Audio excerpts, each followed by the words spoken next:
Good afternoon, everyone. If everyone could take your seats, we're going to start in just a few minutes.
Hello, if I could ask everyone to please be seated. We're going to start the meeting in just a moment.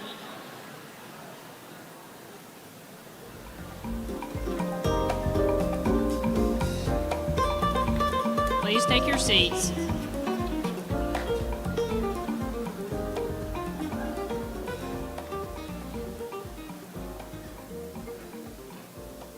Thank you, everyone. Good afternoon and welcome, everyone. I am Mona Moon, Chair of your SECU Board of Directors.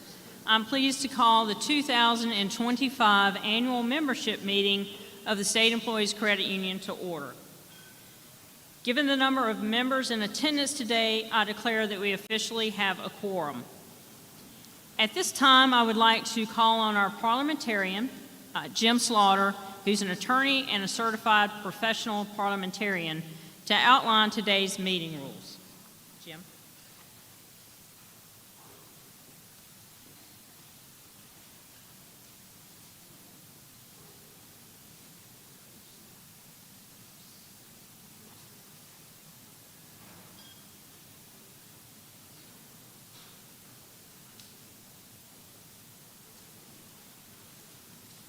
Good afternoon.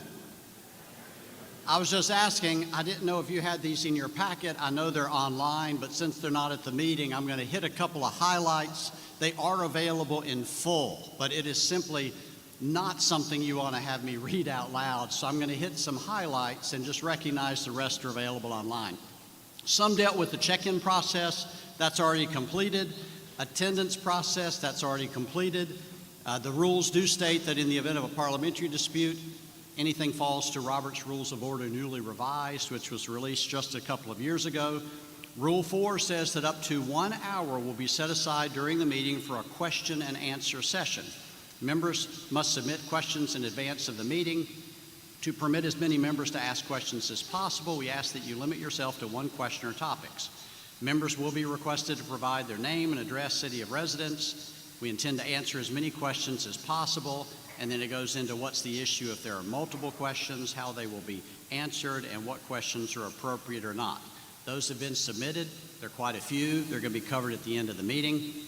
No substantive motions are permitted from the floor, and that's because the bylaws require motions at this meeting to have been noticed in advance, which is why there can't be any surprises that people need to vote on. And then the rules do ask that everybody please turn their phones off or to silent, just so I see people reaching for their pockets. Thank you very much. The rules do ask everybody to please turn off or to turn your phones into silent mode so that it does not disturb the meeting.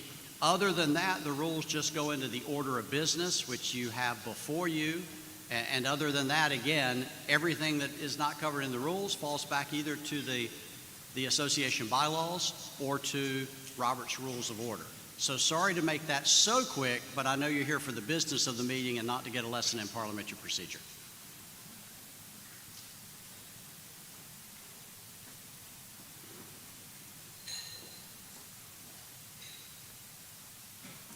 Thank you, Jim. I appreciate that. I'd like to take just a few moments to recognize several of our attendees today. First, I would like to start with my fellow SECU board members, starting with Stephanie Williams, who is the vice chair. Jennifer Haygood is secretary and treasurer, unfortunately is unable to attend today. Chris Ayers is our SECU foundation chair, and you'll be hearing from him a little later in the program.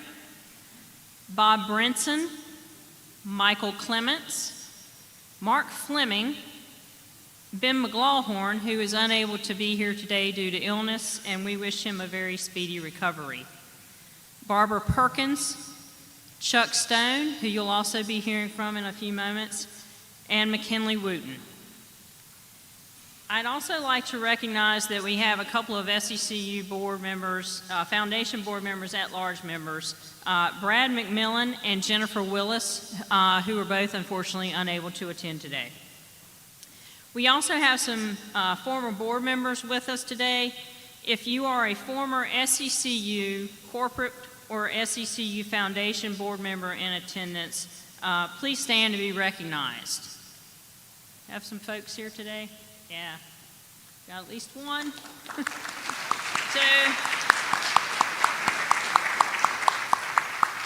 Thank you all very much. We appreciate your attendance today.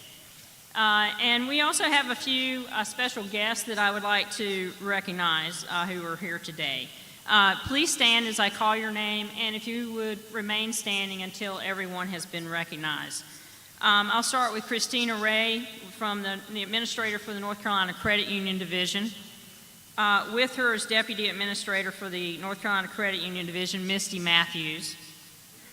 We have Dan Schlein, who's the President and CEO of Carolina's Credit Union League, also here. I think over here we've got Artis Watkins, who is the Executive Director of the State Employees Association of North Carolina, also known as SENIC. And with her, the Chief Financial Officer, Brenda Williams-Brown. Thank you all for being here today. We greatly appreciate your attendance.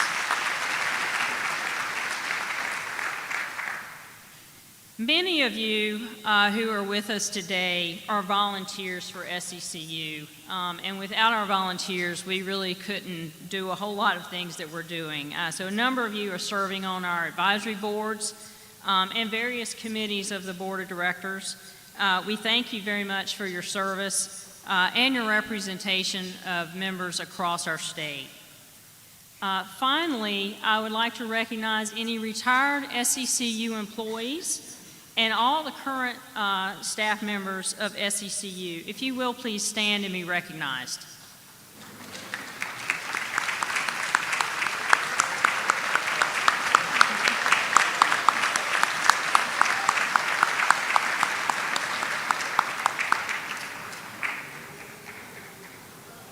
Thank you all very much for the work that you do to improve the lives of our members. We greatly appreciate your efforts, and again, we appreciate your attendance here today. I'm going to move into the report of the SECU chair. By design, State Employees Credit Union was created to be a difference maker in the financial services industry. A member-owned cooperative that embodied the philosophy of people helping people. From the very beginning, the SECU difference was tangible. The value, the service, the community, and the feeling of being a part of something that was working for the greater good of all. The history of our organization is rich, not just because of how it started, but also because the SECU difference is as evident today as it was 88 years ago. That philosophy still grounds us, and the original model of service continues to allow us to be that valued, trusted, financial services provider of our more than 2.9 million members. Having been a member myself for nearly 30 years, I have experienced the SECU difference, personally with products and services that have impacted my life and the lives of family, friends, and coworkers in a very positive way. I've watched SECU grow and expand its offerings, its accessibility, and its community impact for the people of our state. In 2016, I had the honor of becoming a member of the SECU and SECU Foundation boards.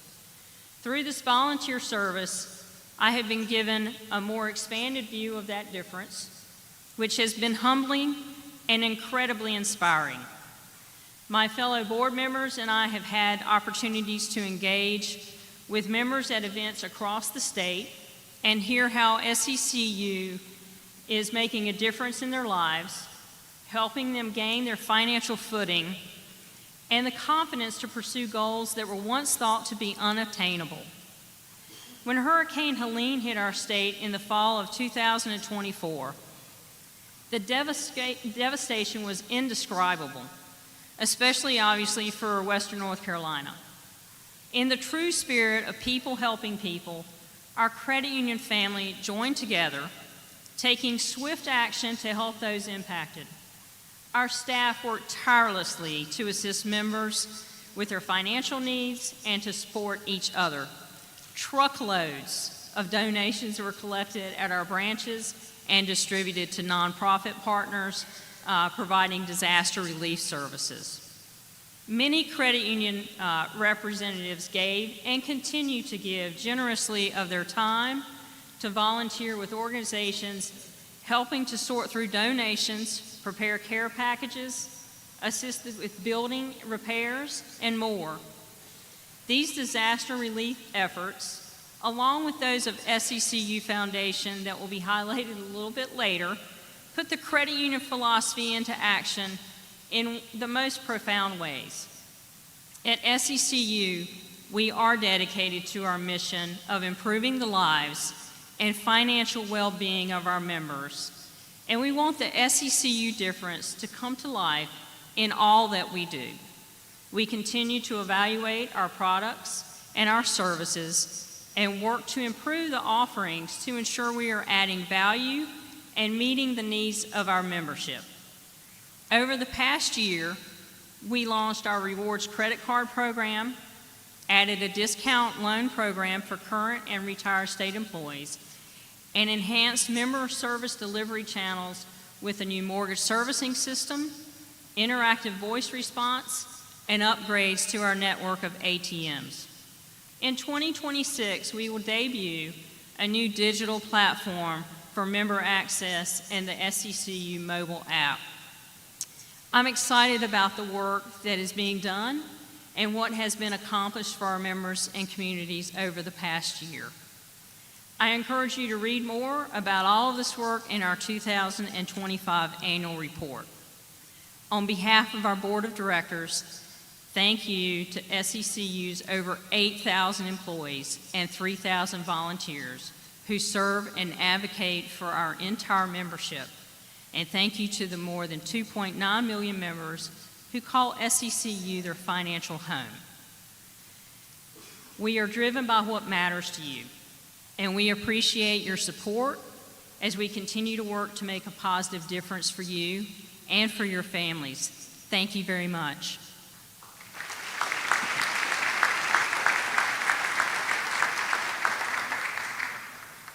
Okay. I'm pleased to report that we obtained a clean financial opinion audits in all areas from our CPAs, Clifton, Larson, Allen. You may view a copy of the audited financial statements on our website. Next, I would like to introduce our nominating chair as we prepare for today's election. I'd like to share about the role of the SECU board members. The overall duty of the board of directors is to ensure that the credit union is operated in a safe and sound manner in accordance with SECU's bylaws. Among other duties, the board establishes a strategic plan, and goals for the credit union, and approves policies and new products and services. While setting interest rates and determining service fees, the board consistently monitors the financial health of our cooperative. In accordance with the board election policies and procedures, the board nominating committee letter was posted on the SECU website on July 11th, and the SECU notice of annual meeting and candidate statements of background were posted on the SECU website and in all SECU branches on August the 29th. I will now call on our nominating committee chair, Chuck Stone, to give the committee's report.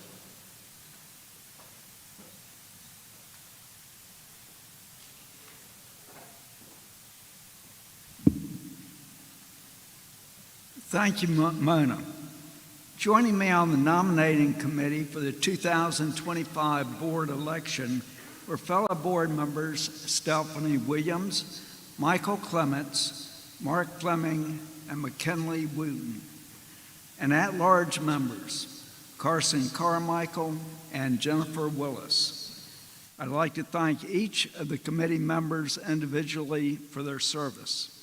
The responsibility of the SECU nominating committee is to identify, evaluate, and nominate prospective candidates for the SECU Board of Directors by assessing the eligibility for membership on the Board of Directors and multiple other factors, including the merits of the candidates by way of their education, character, professional, board, and volunteer experience, as well as their knowledge of the credit union, demonstrate a commitment to the needs of members and capacity and capability to be an effective addition to the current composition of the SECU Board of Directors.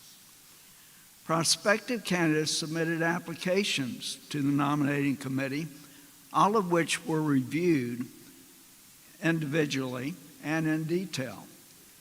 All prospective candidates were then invited to interview with the nominating committee, and all of our prospective candidates accepted the invitation and were given the opportunity to answer the same questions about their qualifications and their candidacy. The nominating committee evaluated each candidate based on the merits of their applications and interviews and selected 4 candidates for nomination to the Board of Directors and consideration by the membership on the election ballot.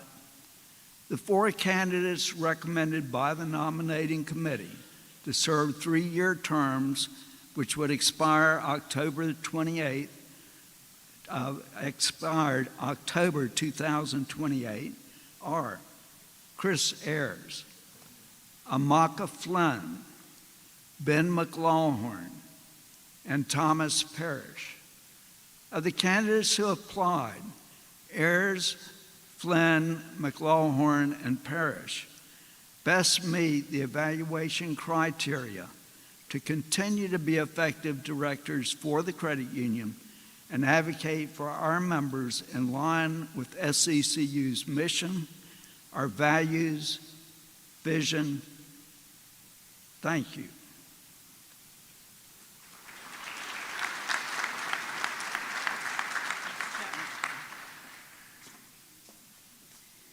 Chuck, thank you for the report of the nominating committee.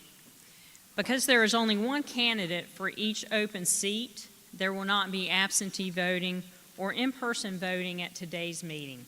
In accordance with SECU's bylaws, the nominees will be declared elected by acclamation. As such, I hereby declare that Chris Ayers, Amaka Flynn, Ben McLawhorn, and Thomas Parrish are each elected by acclamation to serve 3-year terms on the SECU Board of Directors, expiring October of 2028. Let's have a round of applause for our and congratulate them.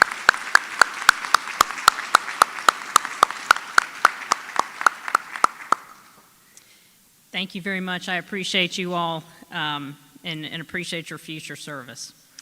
This concludes the 2025 elections process. Next, I would like to recognize Chris Ayers, who is the board chair of the SECU Foundation, to provide the report of the foundation.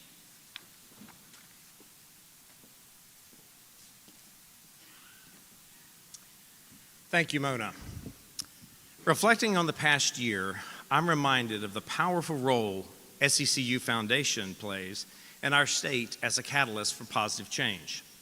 I'm honored to serve as SECU Foundation Board Chair and to work alongside my fellow board members, SECU Foundation staff, and many others as together we identify and help address community issues in all 100 North Carolina counties. This work is focused in the areas of education, housing, healthcare, and human services, our 4 pillars. It's grounded in our philosophy of people helping people and accomplished through our collective belief in a stronger North Carolina. We're funded in a unique way, as you know, with SECU members contributing through the reallocation of their $1 monthly checking account fee. We call it the power of a dollar. And it is indeed powerful. Since the foundation was founded in 2004, we have surpassed over $328 million in cumulative grants, loans, and scholarships benefiting North Carolinians thanks to your continued generosity and support. We celebrated the 20th anniversary of the foundation last fall with events across the state. We brought together nonprofits, community partners, grantees, and members. Incredible stories were shared that brought to life the impacts being made for our North Carolina communities through SECU Foundation funding. Your donations make this work possible. I want to give you a couple of grant highlights from the past year so you can see what your dollar is doing. The past year, your foundation awarded funds to 58 nonprofits for projects and initiatives totaling over $30 million. Today, I'm pleased to highlight a few and share how these efforts are making a long-lasting difference in our communities. SECU Foundation awarded nearly $12 million in capital grants and loans to help expand and build new facilities that will bring critical resources to communities across our state. Just a couple of examples. Grace Clinic of Yadkin Valley that provides free primary care to low-income, uninsured individuals in Surrey, Wilkes, Yadkin, and Allegheny counties. Another is Open Door Community Center in Beaufort County that provides housing and supportive services for homeless women and their children. The foundation also awarded over $1.2 million in programmatic funding to help statewide nonprofits expand their reach and increase access for more North Carolinians.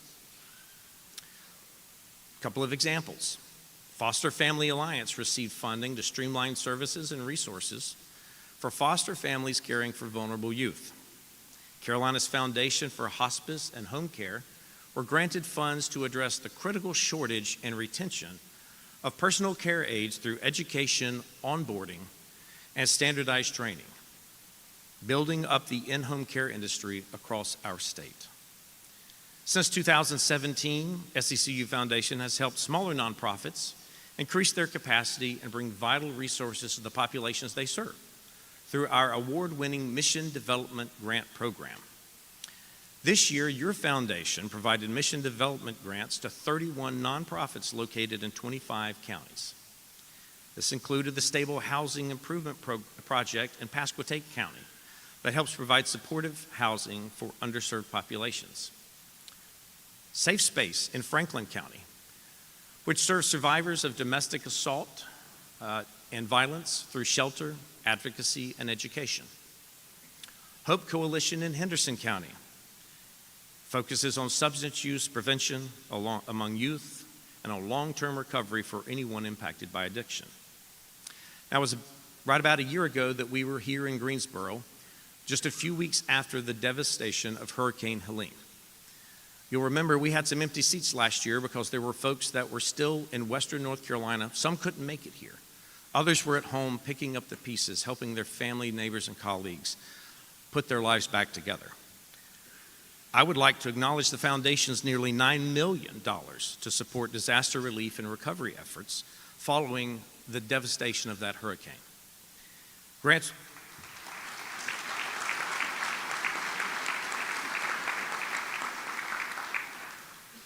were made to 12 organizations that provided critical services throughout Western North Carolina, including Manna Food Bank and Baptist on Mission. The funding was impactful. Resources spanned 38 counties, impacted 5,000 homes, touched more than 430,000 families, including 2.3 million meals. SECU Foundation also organized numerous volunteer projects to provide additional support to these organizations and help our neighbors. Thank you to the many SECU employees and advisory board members statewide who have participated in these events and helped so many people in Western North Carolina recover from such a devastating event. Western North Carolina is strong. Western North Carolina is still recovering.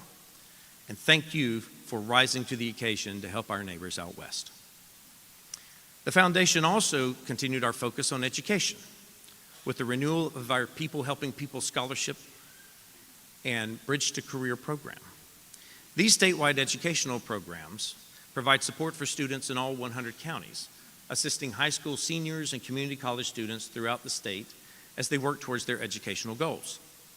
The SECU Public Fellows Internship Program continues to support university students with paid internships, connecting talented fellows to opportunities in the nonprofit and local government sectors to provide real-world professional experience as they prepare for their future careers.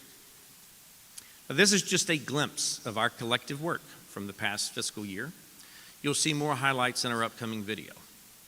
But as I close, I want to note that we could not do this without the work and the support of a lot of people. First is the staff of SECU and SECU Foundation, including our Executive Director, Jayma Campbell. I also want to thank our 3,000 SECU branch advisory board members, the more than 2.9 million members of SECU who, through their generosity, allocate the $1 a month to the Foundation. I also want to thank the countless community partners across the state that partner with SECU Foundation.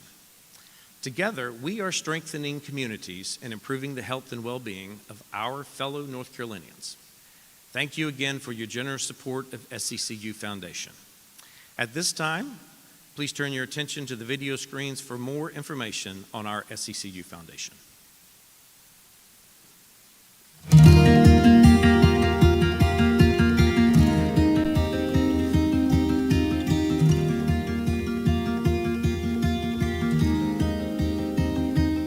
Every year, SECU Foundation builds on the idea that when people come together to support their communities, real change is possible. Thanks to the generosity of state employees credit union members, through just $1 a month, we've turned that spirit of giving into lasting impact for thousands of individuals across North Carolina for more than 20 years. At the heart of what we do is a belief in people helping people. That's the credit union philosophy, and it's what drives our mission every day as we work to strengthen communities through support of education and housing, healthcare, and human services initiatives.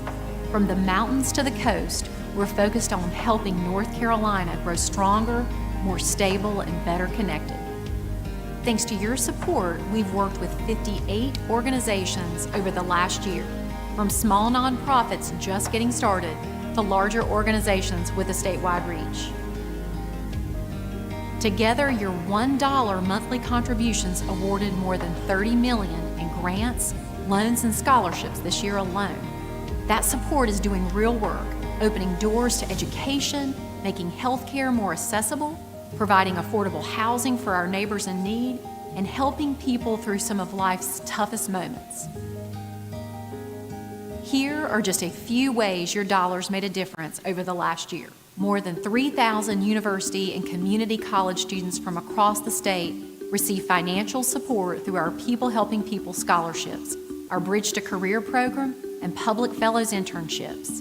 In New Hanover County, we're helping the North Carolina Aquarium Society build a new education center at Fort Fisher, making learning even more hands-on for the thousands of visitors they see each year. we partnered with Greenville Community Shelter in Pitt County to expand shelter and resources for individuals experiencing homelessness. In Durham County, Trosa's Recovery Center expansion will serve more individuals seeking treatment for substance use disorder. Funding awarded to Legal Aid of North Carolina will expand free legal services, especially for rural communities with the greatest need. Our award-winning Mission Development Grant Program helped 31 nonprofit organizations build their capacity for long-term sustainability and growth. And following the devastation of Hurricane Helene in western North Carolina, your commitment to people helping people allowed us to award nearly $9 million in relief funding to provide meals, clothing, and emergency assistance, as well as rebuild and repair homes when our friends and neighbors needed it most. Each year, we look ahead with hope and a deep sense of responsibility to the people of our state. We know there are challenges in our communities, but we also know that when we work together, we can find solutions. So to every SECU member that gives that $1 each month, thank you. You are the reason this work is possible, and together we are building a better North Carolina, $1, one partnership, and one community at a time.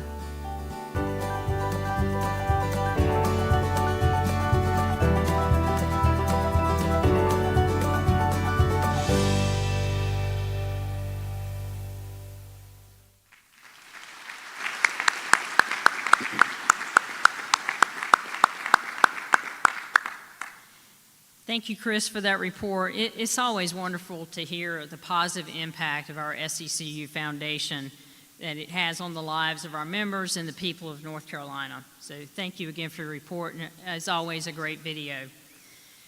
Next, I will turn to the report of the President and CEO. Over the last 2 years, I've had the great pleasure to introduce Lee Brady on numerous occasions, and today is no different. I call on Lee Brady, our SECU President and CEO, to present her report to the annual meeting.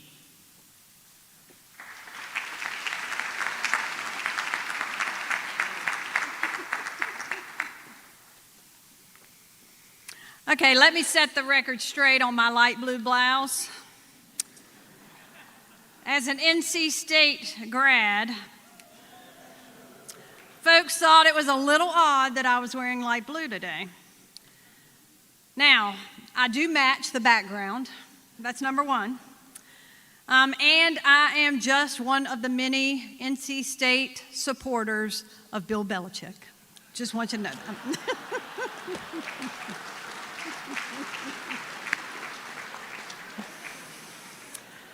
So in all seriousness, thank you so much for allowing me the opportunity to speak to our members who've joined us in person here or via live stream out there of our meeting today. And if you are one of the nearly 175,000 new SECU members that joined our credit union over the last year, let me be the first to welcome you to your first annual meeting.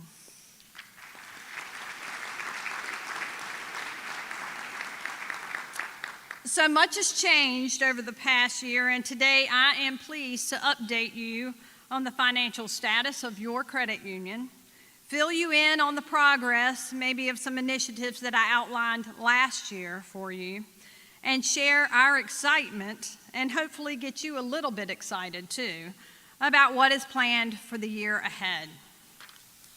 So let's start with an update on SECU's financials. You'll be thrilled to hear that SECU is safe and sound. We received a clean opinion on all audits and had a positive regulatory examination as well.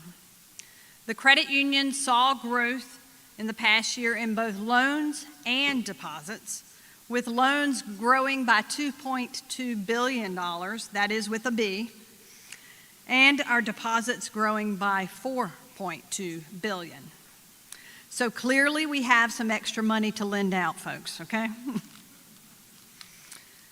So here's a look at our income over the last 5 years. And you can see a marked difference between the income from 2021 to 23 and comparing that to our fiscal years 2024 and 2025.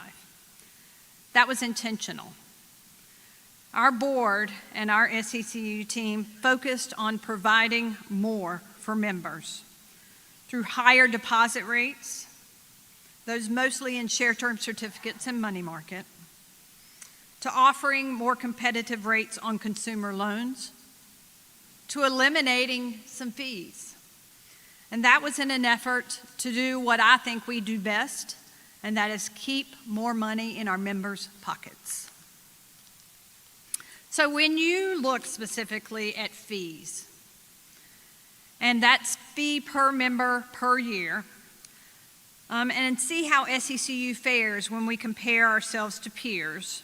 We consider our peers to be credit unions over $10 billion in assets, and we're looking at larger North Carolina credit unions as well. So these figures are as of June 2025 reports. I know you can't see the entire graph up there. The scale goes from 0 to $250 in fee income per member per year. The lowest fee income is in the less than $10 range, and I will say some of those are digital-only credit unions. And the highest fee income per member is over $200 per year. SECU comes in at $20 per member per year.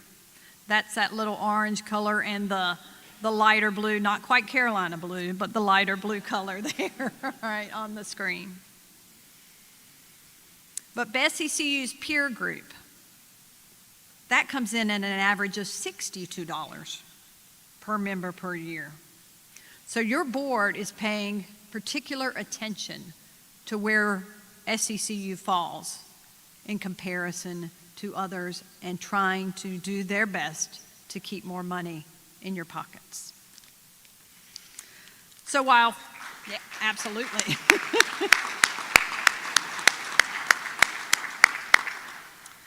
While fees for members are low, SECU's board sets target percentages for numerous key financial ratios, and those are listed on this slide.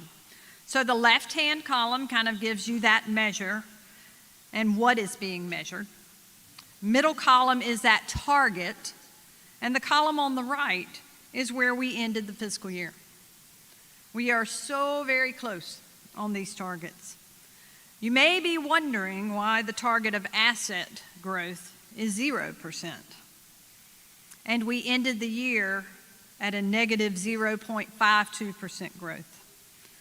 The growth is showing negative because SECU paid back, I don't know if you remember last year, me talking about the $5 billion loan that we borrowed in the 2023 Federal Reserve's Bank Term Funding Program. We paid that back in November of last year.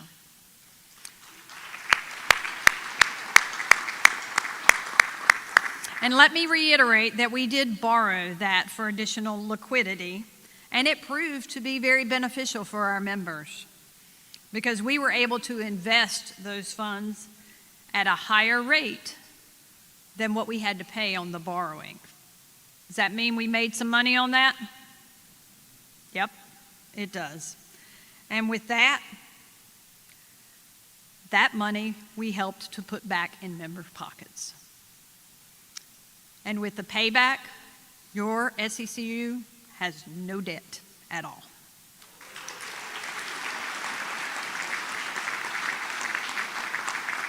So let's take a little look at deposit trends. I thought it would be interesting for you to see how many deposits have come to SECU in the past year. And you'll see where we started to the left of that graph, really before COVID. And I know we talked about this a little last year as well, and those COVID stimulus dollars that came in. For a little while, we called it sticky money. And that was until we had high inflation and people started getting out and spending again. And we had to do a little work in 23 as well with interest rates. Anybody remember the 9-month special CD too? I know you're ready for me to bring that rate back, but I'm sorry, not yet. So as of June 2025, though, if you go all the way to the right, we eclipsed over $50 billion. And that is $10 billion in deposit growth. And that is over that long period of time from just 5 years. So it is amazing, the growth. And it's a testament to the trust that I think our members have in SECU. And we can't talk deposits without talking about loans as well. And that's where I told you we had that overall portfolio growth of $2.2 billion. So when you break that out by product, mortgages, obviously they're higher amounts and they grew by the most. They grew by $1 billion. Consumer grew by $753 million. And credit card balances increased by $34 million over the past 12 months. As with our deposit growth, this really illustrates that trust that our members have in SECU to meet their lending needs. So let's talk for just a minute about what I communicated to you last year was on the radar with initiatives. How did we do? So we didn't get it all accomplished, but we did make great progress. So the green check marks that you see indicate the accomplishments of the goals or projects for SECU. Those included the introduction of rewards cards for SECU members and enhancements to our member services support via voice authentication. And remember, last year we had also just put in a new mortgage servicing system in the current fiscal year as well. We also migrated local government, federal credit union, and Latino community credit union from SECU's platforms, and that was in their moves to independence. And we continued to focus on SECU's safety and soundness and the delivery of member service. That's our commitment to our mission. Branch ATM upgrades have begun, and we're still working to replace those ATMs. And we will continue until all of SECU's over 1,000 ATMs have been replaced. I know we started at the branches because our branch folks, believe me, you needed a new ATM. I promise you. So, yep, it's true. So we also made substantial progress with our core replacement project. I am pleased to announce that we signed a contract with our implementation partner, Engage FI, and the official kickoff was September 17th. There's lots of behind-the-scenes work that has already been done to move us towards readiness for this project. Process mapping, data cleanup, and other discovery processes have been completed. And while it is, we think at a minimum, maybe a 3-year project, although I am hoping we could get it done a little quicker, our teams are ready for this. Additionally, the new digital platform, it is now coming in early 2026. It's currently being piloted with our employees now. We look forward to introducing you to that new platform. And it's going to offer some great features and some enhancements. It will include the ability to transfer money from one SECU member to another SECU member. So if Jim and I, Jim, you're an SECU member, right? Good. If we go to lunch and Jim has paid, I will be able to just, through SECU's digital, transfer money to Jim to pay for that. So it is not quite Zelle, folks, for all of you folks thinking that. It is not Zelle, not saying that, but it is a good start for SECU. And let me tell you, 1 out of 4 North Carolinians is a member of our credit union, so it will go a long way with our membership. So let's talk credit cards for a minute. And I'm going to take just a moment to do a little bit of marketing.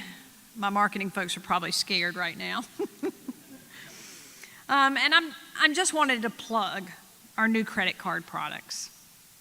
They were introduced in the spring, and they were definitely one of our most requested products.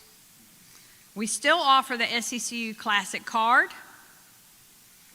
but we now have introduced a points rewards card and a cash rewards card. No annual fee for any of the cards, and the new cards come with an introductory balance transfer offer of 0% over 12 months. It doesn't get much better than that. So how have those rewards cards been received by our membership? Credit card accounts are up 18.4% over the previous year.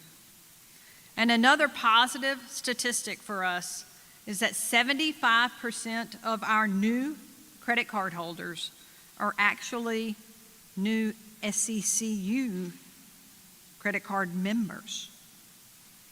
The other 25% are members just like me, who migrated maybe from a traditional classic card over to the cash rewards card or the points rewards card.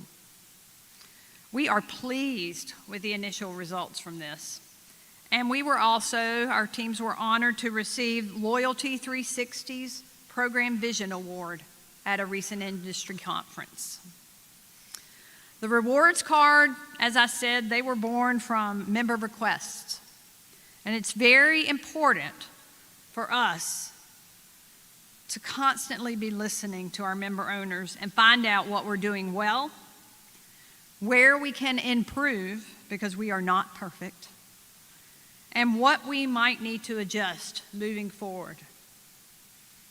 Over the past year, this has been done by SECU in a variety of ways, through surveys to our members and advisory boards, Member Connects events, and those were held across the state with SECU's Board of Directors and our management team members hosting roundtables for members to discuss topics.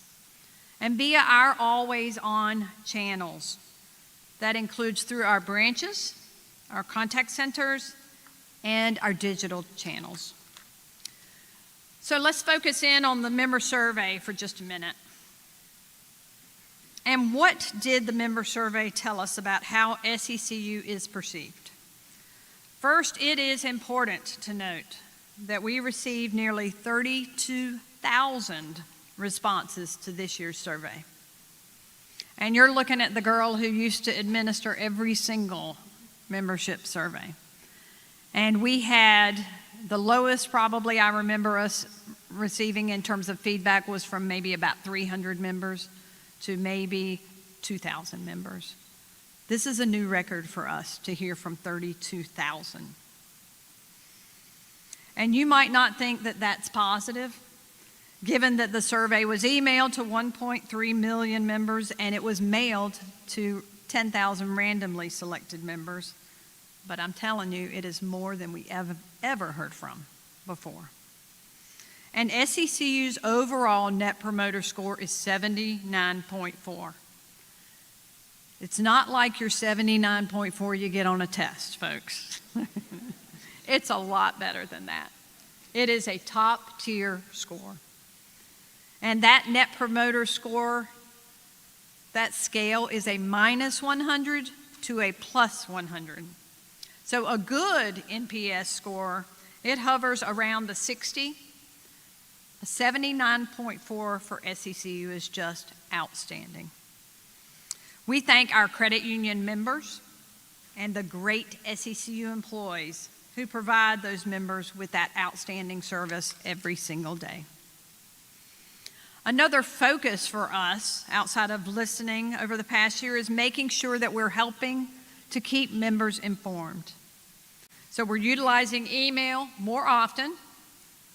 And if we don't have your email address, make sure you go online and share that with us.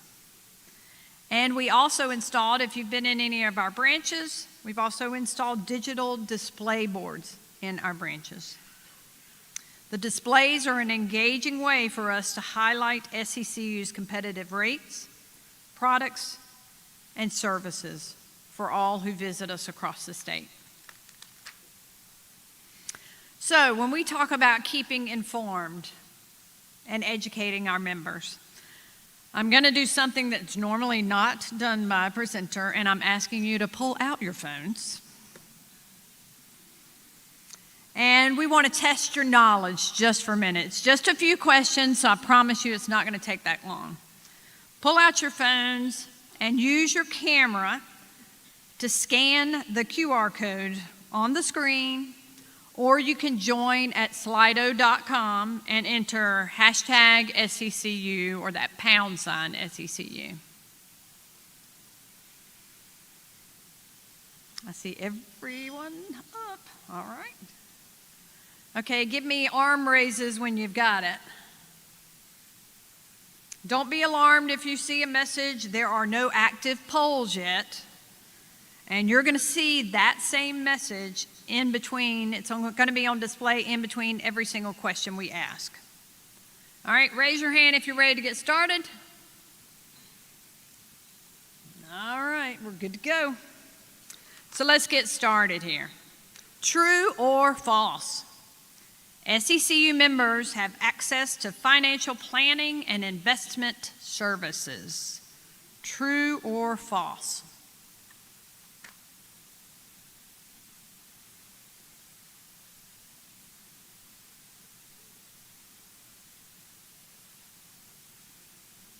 All right, I'm going to look to my AV folks. See, yep, we're about done there. Okay, overwhelmingly you got that. All right, the answer, it is true. And through credit union investment services, investment reps can help you formulate that investment strategy, calculate retirement readiness, discuss Social Security strategies, and offer guidance regarding state retirement or other pension and investment options. The service is available through our branches and our contact center. So contact folks to request an appointment with one of our representatives. So very worthwhile. Let's go on to the next question. True or false again? SECU offers estate planning and corporate fiduciary services.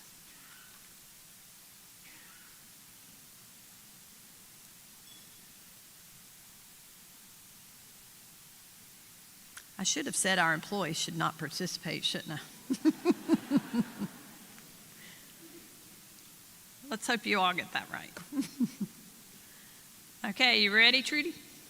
Or Kate, who's ever running back there? The answer, good, all right. But we had a few more false. But the answer is true on this one as well. And members can meet with an SECU trust representative to discuss estate planning, including corporate fiduciary services offered through members' trust company. Our estate planning essentials program, it's a bargain, folks.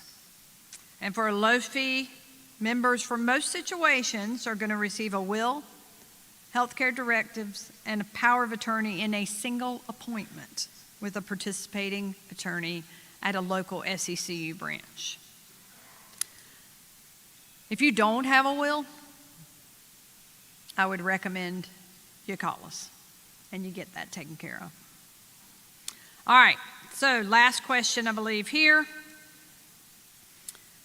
SECU members can get a quote and apply for life insurance coverage through which of the following channels? The branch, Financial Advisory Services Contact Center, our website, or all of the above?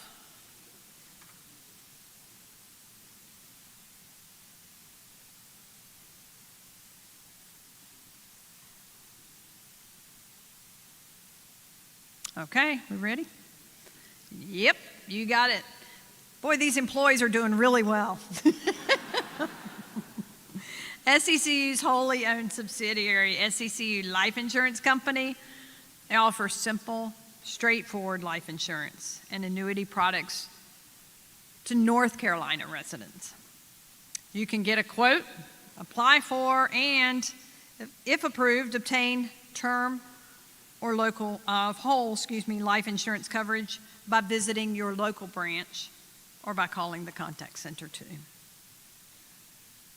I did want to make sure that I mentioned, look, I had to cut out a little bit slide-wise. And one of the things that I did cut out was another Slido question. And I apologize to the folks in charge of that area, but it was relative to SECURE, our property management company. That property management company manages over 1,900 properties in North Carolina. It is a big deal in our state. And kudos to that group for all of the great work that they do in helping North Carolinians find a great quality, affordable home to live in. We've even had some homeowners come out of those rental situations. So great program that we have there. Let's talk just for a minute about some work that the board and the exec team did over the past year to really develop a more comprehensive strategic plan. Their work provided time to review things like and fine-tune our mission, vision, and core values for SECU. And those are listed on the slide. So while words might work to describe SECU, the fact is that, as I and many others say now, our people are our secret sauce. Employees, you knew I was going to say it at least once. And the relationships and convenience of SECU matter. This came through recently, and I get a lot of letters. You know, some is not so nice mail, all right? May have a few complaints here and there, but overwhelmingly, I get nice letters that are commending our team members. One recently I received from Mrs. Smith, who lives in Wilmington, Delaware, of all places. But she went through and outlined how Gracie Maunder at our Fayetteville Executive Place branch held her hand and helped her navigate financial affairs after the sudden death of her sister, who was our member. Mrs. Smith wasn't even our member, but our employees were there for her. And then another letter recently was from a Carol McPhail. And Carol is legally blind. And the Wake Forest branch folks, who maybe, I think they're in the room today for sure, Ms. McPhail told me how the Wake Forest branch employees take such good care of her. They're the eyes for Ms. McPhail when she needs them. It is comforting to know that the mission, the vision, and the core values for SECU are represented over and over through our more than 8,000 team members.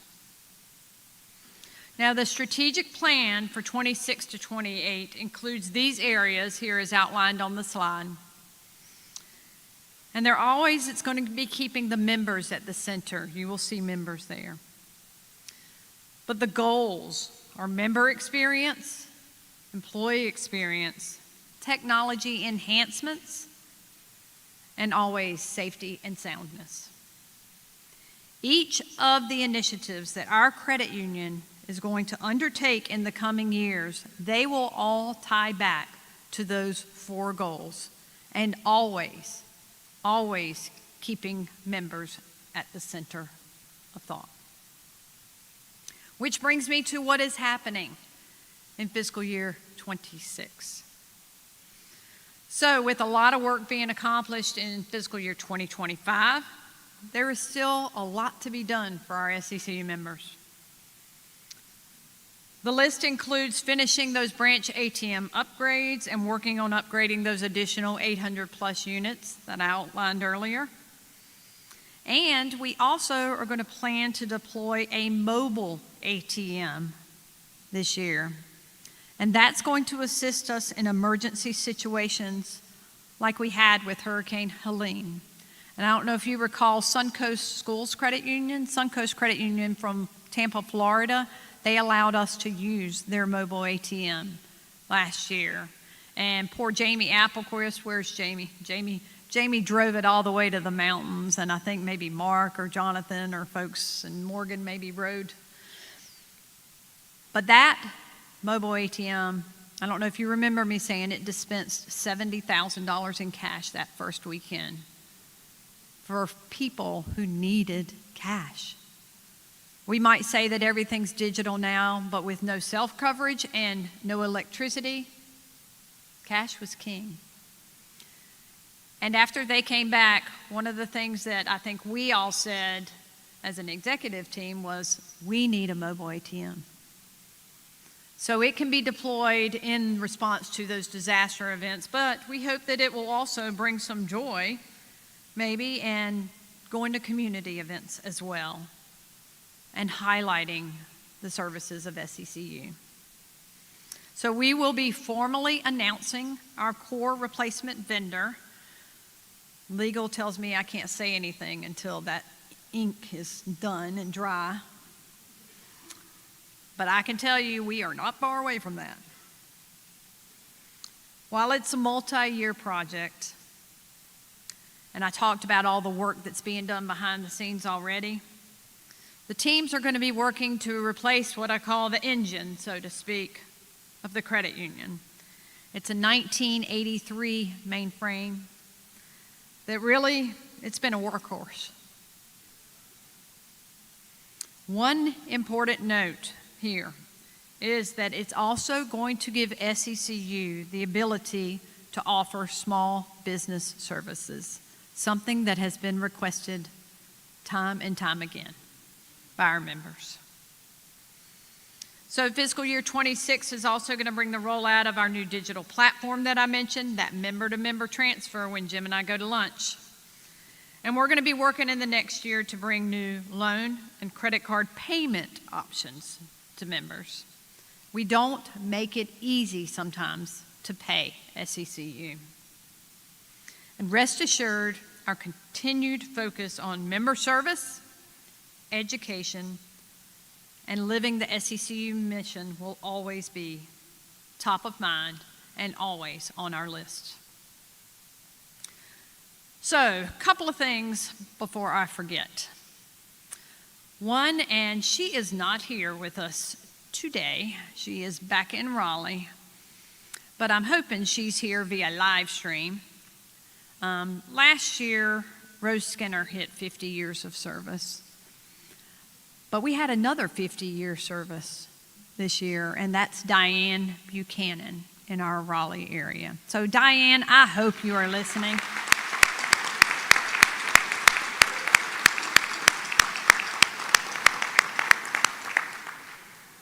Lee Brady's not going to be here 50 years, just telling you. And really, I also want to make sure that we give a round of applause to those in our marketing, communications, and outreach teams, and all the other ancillary team members who have worked to deliver this annual meeting. There's a lot of work that goes into making it happen, and we owe them a great deal of gratitude. So kudos to those folks.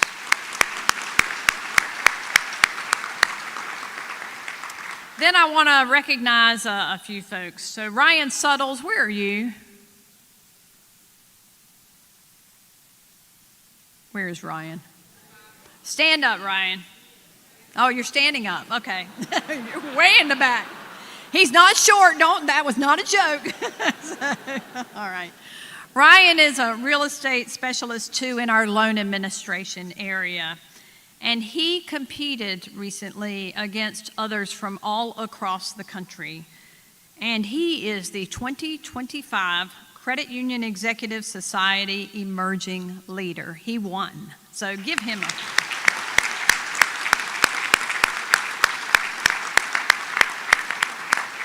Thank you, Ryan, for representing us so well. And before you all arrived today, we held our annual protege competition. And it highlights our young professionals who are competing to demonstrate their knowledge and delivery of credit union principles. So, the winner of today's protege competition is Kelly Tyson. Kelly, where are you?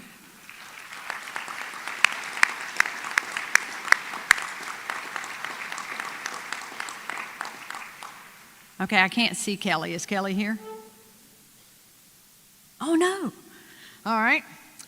So I do want to make sure that I recognize, though, all of the protege participants from today's competition. Because, as I said earlier, it takes a lot of guts and a lot of hard work to get up there and to compete against your peers. So will all my protege competition participants please stand for us, please? And let's give you all a round of applause.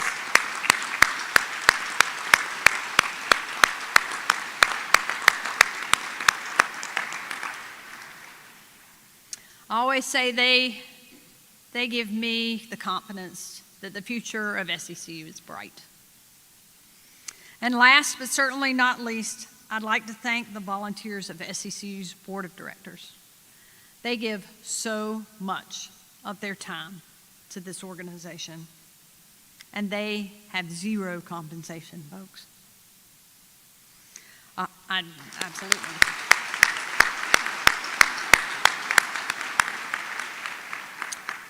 We also have our volunteers who may serve on a board committee or one of our local branch advisory boards. Give them all a round of applause as well.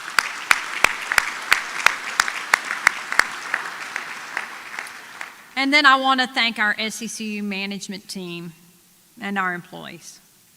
It is my honor and my privilege to serve you, and I appreciate your support and your guidance always. So thank you.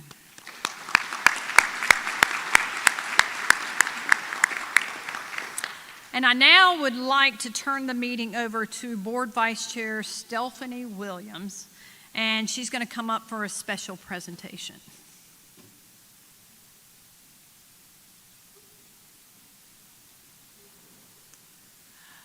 Thank you, Lee. We appreciate your leadership and your important message for our cooperative. Hello, fellow members. At this time, I would like to recognize two of my fellow board members who are completing their terms on our corporate board. Jennifer Haygood, who is unable to be with us today, has served as a member of our board since 2019. Mona Moon, who is our current board chair, has served since 2016. Both have helped guide State Employees Credit Union and served selflessly without compensation while advocating for the greater good of all. In honor of their distinguished service, dedication, and assistance in helping to serve all of our members, we offer our deepest appreciation. They are true examples of our philosophy of people helping people, and we have prepared certificates of appreciation in recognition of their service.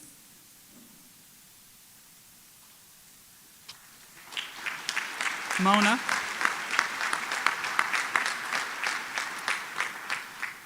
Mona, please accept this today on behalf of all of us at SECU. Thank you very much.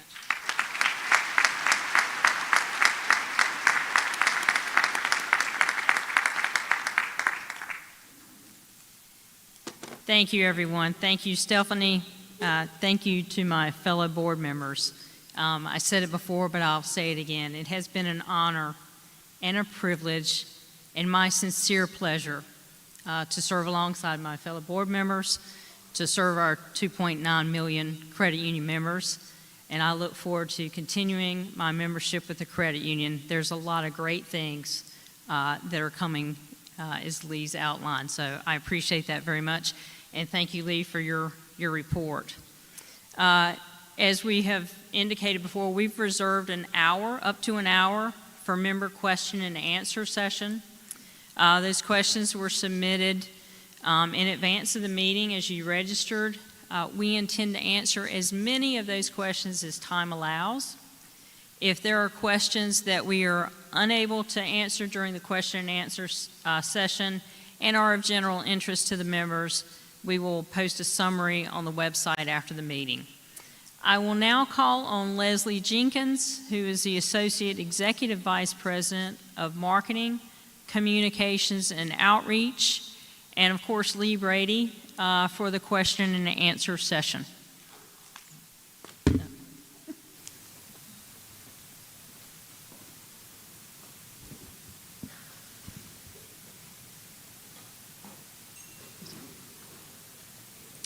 We received 91 questions from 1,243 members who registered to attend the annual meeting. In the interest of time, we have consolidated the questions that were received from multiple members. So with that, we'll get started. Our first section is going to be on board governance and opportunities for our volunteers. Here's our first question. Are there plans to reinstate the ability of members to ask questions during the annual meeting? So if 91's not enough, I don't know what we're doing here. Like last year, the annual meeting rules this year provided for a question and answer session, and those questions obviously submitted in advance to permit as many questions as possible.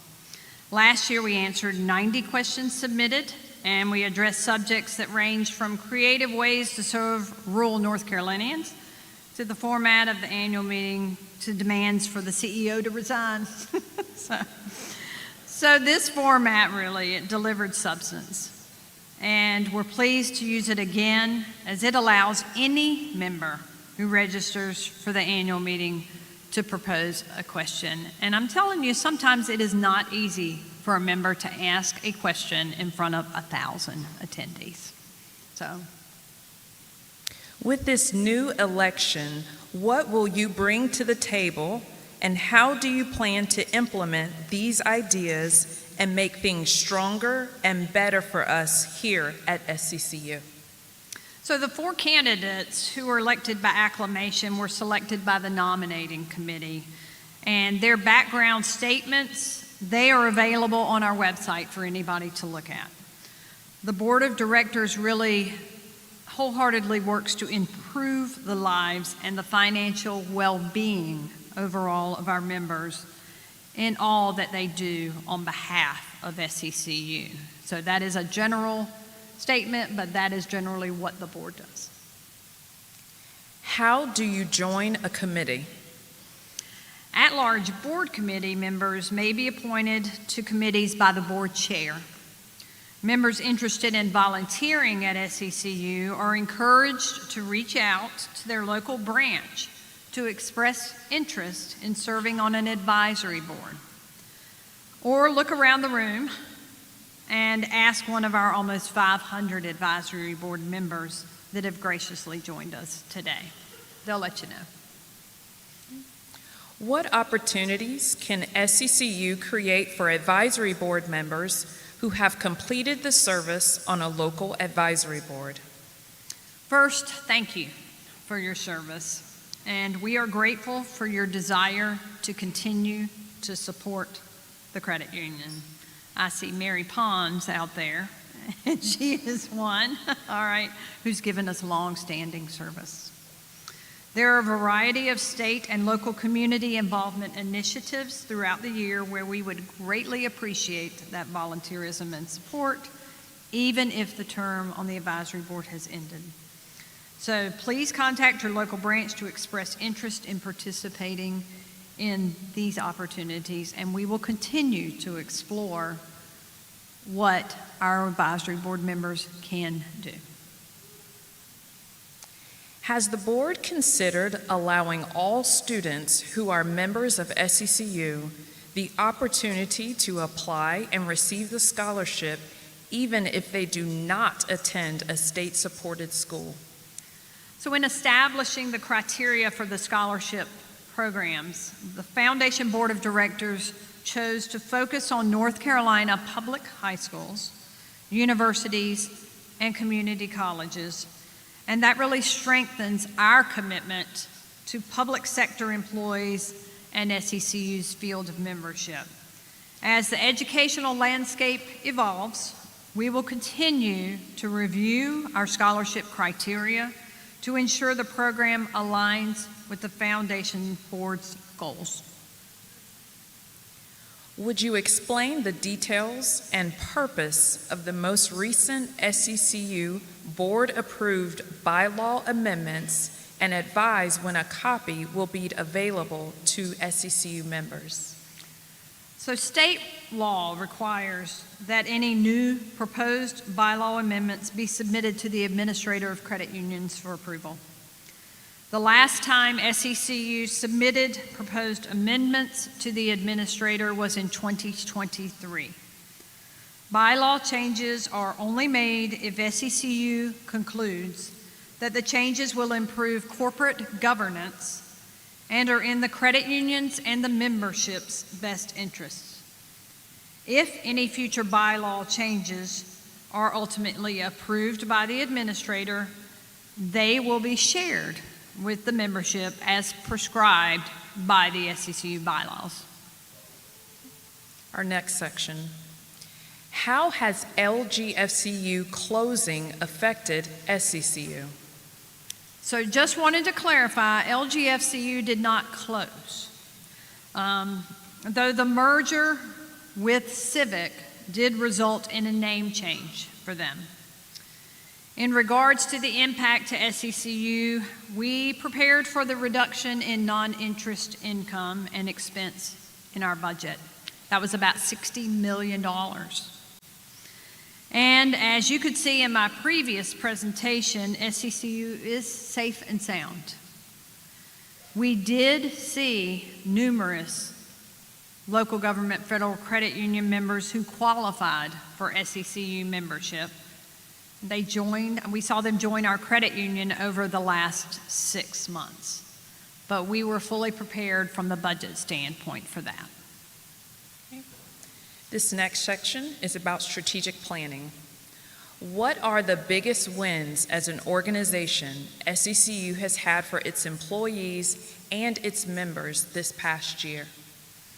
So I was able to highlight several wins in the earlier report: rewards cards, digital branch signage, new ATMs, new mortgage servicing system, voice authentication, our replacements of ATMs.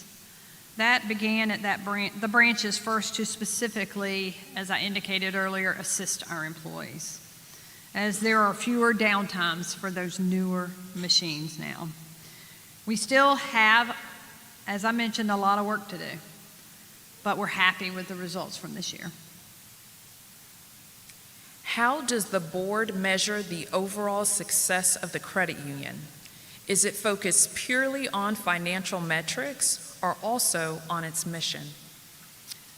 As outlined, the strategic plan has 4 goals: member experience, employee experience, technology enhancement, and safety and soundness.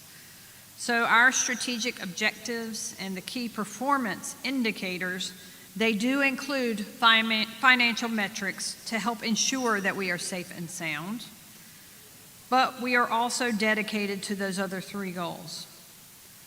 Our established objectives and key performance indicators help us measure things like member satisfaction, member engagement, and then critical system availability. How is our uptime or downtime doing on our technology?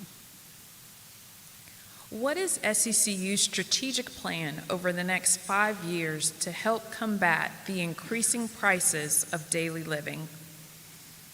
While I wish I had the magic wand for this one, so in our strategic plan, SECU is committed to continuing our presence and support in all 100 North Carolina counties. And we recognize the many challenges that are being faced by our membership and all North Carolinians. That includes something like maybe affordable housing, financial literacy, predatory lending, and maybe limited access to financial services for some of the rural communities in North Carolina. In addition to offering products and services that we think will help address some of those needs and challenges, we promote financial literacy through community events workshops, one-on-one counseling, and educational tools and resources. In our new digital platform, you will also see some new financial resources that may help things like budgeting and figuring out where you're spending your dollars. Are there any plans to merge with other credit unions to expand operations and services and allow for more national access to SECU accounts, like in the Northeast? We do not plan to have any mergers. That's not part of our strategic plan. And we remain focused on serving members in North Carolina. We do allow card transactions worldwide, web and mobile access, and a 24/7 member services support center for members who reside outside of North Carolina, but no mergers. When will the long-promised core technology be implemented, and what will be the approximate conversion cost and anticipated ongoing annual service costs? So, since I told you the ink's not dry on anything, right? So I can't give you a conversion cost on that. But we expect it to be a 3-year project. And there is a lot underway already in this, in terms of that process mapping, that data cleanup. But rest assured, SECU, we started 2 to 3 years ago a pretty robust budgeting process. And so we have budgeted for any type of technology improvement that we will undertake at SECU. That will absolutely be part of that budget process. Okay. This next question has 3 parts. Does SECU intend to move to open membership? Why does SECU not allow a cousin or grandchild of a member to join? Will SECU consider allowing aunts, uncles to set up accounts for nieces, nephews, great-nieces, or great-nephews? Okay, so there's a lot in that question. I'm going to try to concise it down a little bit here. So our member eligibility requirements are established by our bylaws. And we do not anticipate right now expanding our field of membership, nor do we intend to move to open membership. The bylaws do allow grandchildren to become members, but do not permit cousins, aunts, uncles, nieces, and nephews as eligible family members. However, there is a caveat here. If those individuals named cousins, aunts, uncles, nieces, and nephews, right, if they are living in the same residence and maintaining a single economic unit, they could qualify for membership. It's a lot to unpack.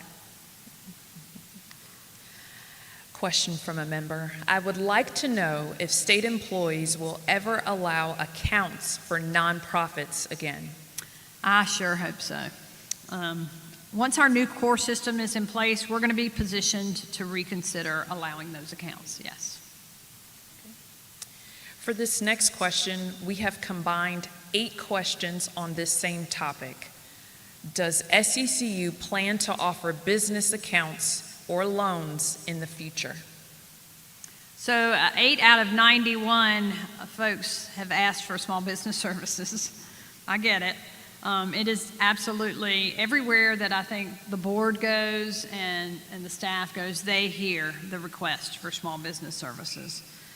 But before we can make that available, we have to get that core system replacement in. And the work is underway on that. We will get it done, I know, as swiftly as we possibly can, because we too would love to offer those small business services. Okay. This is our next section, investment and rates. Does SECU have any exposure to the derivatives market or the commercial real estate market? Are there any plans to reduce exposure of these risky markets? SECU does not have any exposure to the derivatives market or direct exposure to commercial real estate. We do invest in bonds issued by several federal government entities that are collateralized by multifamily housing loans. The bonds issued by these institutions, Fannie Mae, Freddie Mac, Ginnie Mae, have either an explicit or an implicit guarantee by the U.S. government. This is another question. We received 5 along the same lines. Can you talk about the factors used to determine rates with your accounts? So as a financial cooperative, we really strive to maybe balance, let's say, the benefits that are offered to our saving members and our borrowing members. And we need to maintain the operations of the credit union within the current economic environment. Deposit rates we pay are directly related to the interest rates for loans to our members, the yield on our investments, and the level of operating expenses to run the credit union. We continually monitor those rates to determine how they compare to the market. And both our money market and our share term certificate rates are very competitive. You remember the $4.2 billion that we brought in? If we weren't competitive, I promise you that money wouldn't be coming in.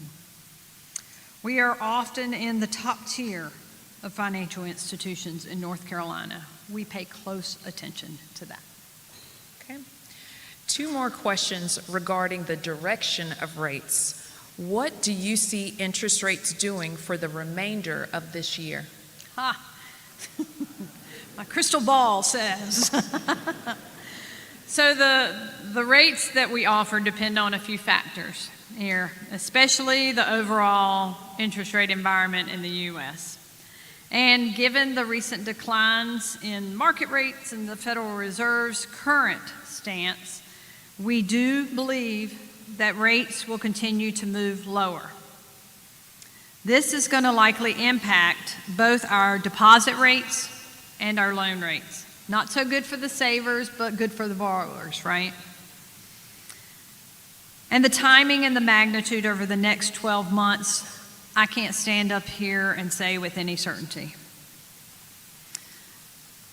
That's because I will tell you the market believes the Federal Reserve is going to reduce the overnight federal funds rate a couple of times by the end of December. But if I asked Rex Spivey, our CFO, exactly what is going to happen,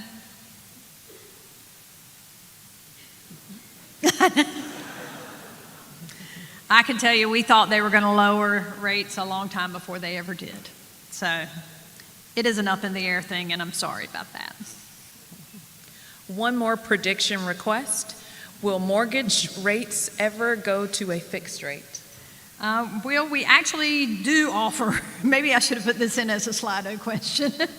We do offer a variety of fixed rate mortgage loans, including a 30-year mortgage for up to 90% of the value of a loan. So if you were looking for a fixed rate mortgage, give us a call. 2 more questions about loan rates, and we've combined these. Why are personal loan rates so high? And will you please lower used vehicle interest rates to a reasonable number, like, say, 1%? Love that question. I'd have to buy a new car if that were the case. So, look, there are a lot of factors that we absolutely need to consider when setting loan rates. And those include whether there's collateral, the origination and servicing costs, the cost of funds, the deposit rates, what the loss ratios might be, and what the market competition is. We are routinely comparing our rates on loans to what's offered in the market, and overwhelmingly we have found them to be pretty competitive, especially for personal loans, with rates currently right now ranging between 9.25% and 12.75%. Depends on the credit and the loan term. So why can't we offer a 1% vehicle loan? After considering the costs just mentioned, we cannot afford to make a vehicle loan at that rate. So when we consider our current average deposit cost, the cost, remember I just said the cost of funds? All right, the cost is 2.28%. Let's compare that to a 1%. So you can tell it's not going to work, right? Okay. All right. Our next section, external factors. Have any of the proposed federal regulations intended to dismantle credit unions appeared again in Washington? So no credit unions are being dismantled, and I want to stand up here and say thank you for contacting your legislators, because credit unions' tax-exempt status does remain in place, and kudos to you for contacting.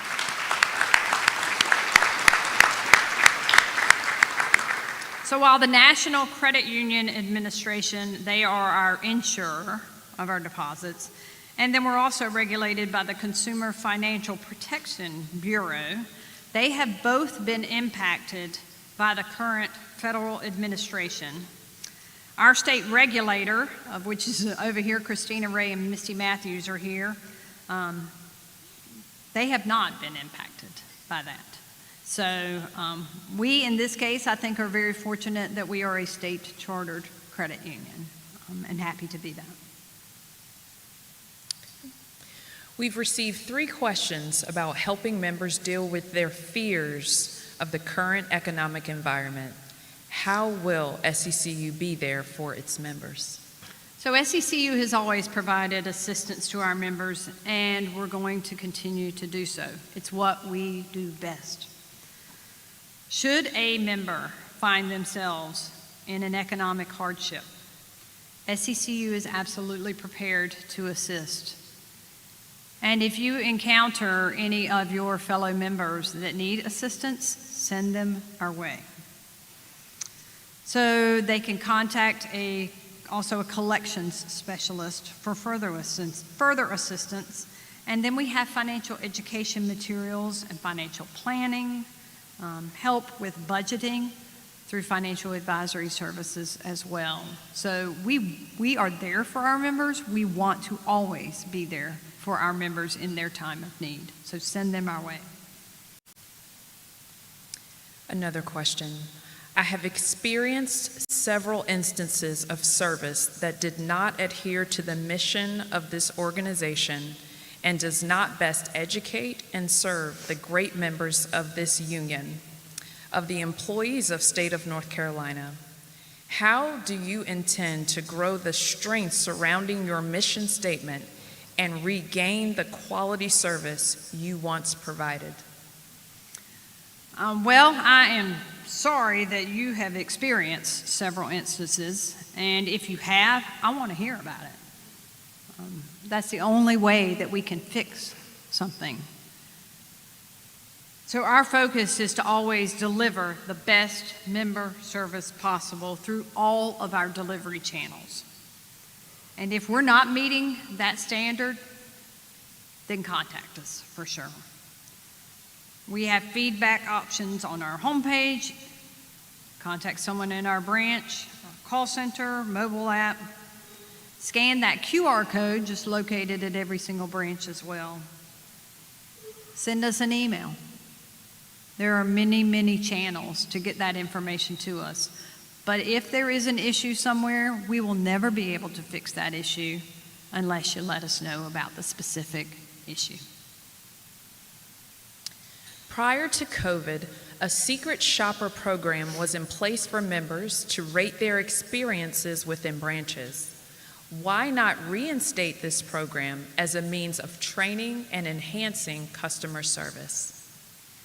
So COVID changed a lot of things for us. And post-COVID, SECU absolutely has implemented more opportunities for members to rate and provide feedback about their in-branch experience, their contact center experience, their digital engagement with the SECU website, and the mobile app.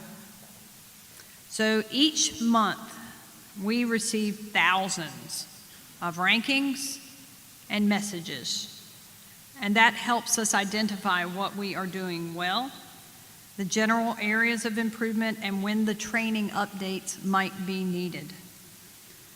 So the willingness of members to give feedback through all of our platforms helps ensure that those service levels can continue to meet the expectations, regardless of the channel. We don't have plans to implement that secret shopper program because we have so many ways now to get that feedback that was just an in-branch experience previously.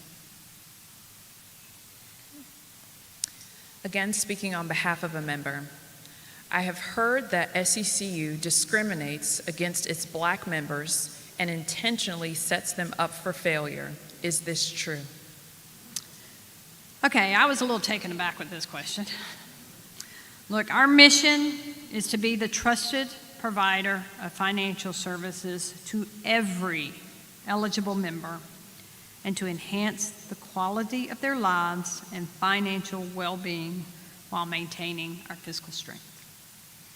We have established levels of governance to help ensure that our mission lives within every process and activity that touches our membership and our employees. We have fair servicing, we have fair lending, and those processes are embedded across our organization. And most importantly, we strive to help all members achieve financial success. So to specifically answer the question, no, it is not true.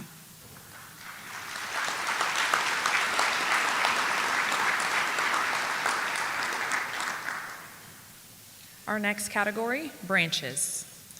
With more online and digital services, how has this impacted the workload at branches and branch physical locations? So our members are choosing more digital and online options. And this is because our staff has really done a great job of focusing on convenience. But a large percentage of our members, they do still utilize our branch network. So while we might have seen a little slight decline with the local government transactions going down with their members going over to Civic there, it really hasn't gone down substantially. And we want to still be there for our members who want that channel. That's important to our board. That is important to all of our team members, that we remain in those communities in our physical branches. Okay. What is the future for SECU real estate in large cities with multiple branches? Would a central location for in-person transactions be more efficient for in-person transactions? So look, we're proud of our branch network and proud of the coverage that includes a branch in all 100 North Carolina counties. The level of convenience that we have is a great benefit to our over 2.9 million members. We have no plans to consolidate locations. We have slowed down opening new locations, given the cost to transform some of our technology and make those improvements for the membership. But no, we are not moving centrally to these things. Would you all consider placing an SECU branch at the Friendly Center in Greensboro, North Carolina? This would be a needed and perfect location. I get it. So we appreciate that suggestion. We really do, and we're going to keep that in mind. But we do have a branch that's located on West Market Street, and it's less than 2 miles away and just a 5-minute drive. So there is not a high likelihood for an additional branch. Okay. In the future, do you see more online banking and less in-person at branch transactions? Yes. Short answer is yes. However, populations age, right? And members can't always do everything online. I have a 93-year-old father, and his health has been failing for the last few years. And while he used to be able to do some things on his iPad, that is no more. And I think it is very important, and I think our board feels that too, that we have this commitment to our members, regardless of their age, regardless of their situation, to be able to help them. And that involves keeping those branches in all 100 North Carolina counties.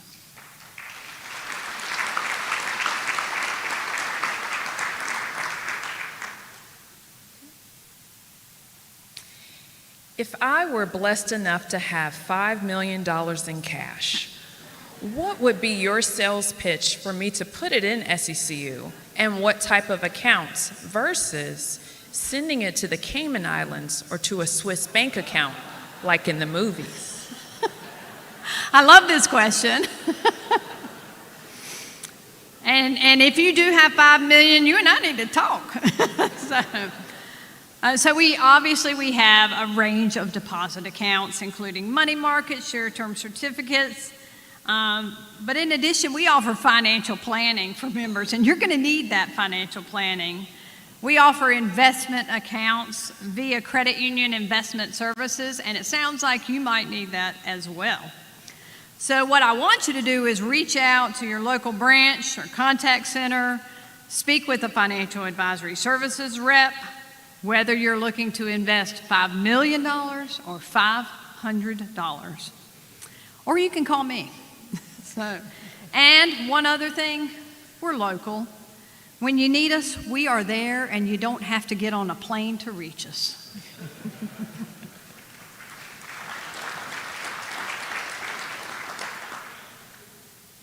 How do I know my name was submitted to be entered into the $10,000 drawing to go paperless? And when is the drawing? I have recently gone to paperless statements.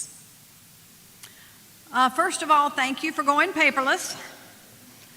I hate to tell you, but every member who is enrolled in the e-statement sweepstakes by August 31st was entered in that sweepstakes. And we already have begun the process of notifying those winners. If you received a phone call, congratulations. If you did not receive a phone call, we do appreciate you enrolling in the service. And we do hope you're enjoying the added security and paper-free benefits of e-statements, but there may be a high likelihood that you are not a winner. Any chance we could do member rewards gear or an option to have an apparel store on the app or website? Another way for SECU to earn money, and if so, I want to run it. So this is a fabulous volunteer, I think, asking this question. It is a great suggestion, and it is something that I actually have asked our marketing team to look into. I think it is wonderful that our members want to support SECU and wear the SECU logo gear out in public, so thank you. Again, a question submitted by the membership. Will there be pay raises for employees? Well, we did provide pay raises for employees, and then we also completed, which was a long process, and our employees can attest to this, a compensation review of all team members. So the review gathered current market data and applying salary increases where necessary to ensure that all of our SECU team members are paid within the market range of their respective positions. So we also provide many professional growth and development opportunities for our team members who want to advance their careers within the credit union. And our board of directors decides annually if merit funds are going to be made available. And every year they have made merit funds available for our team members. We should thank them.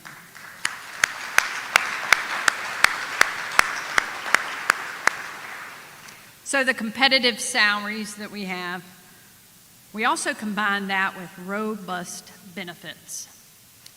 And a heck of a lot of benefits have been added over the last few years.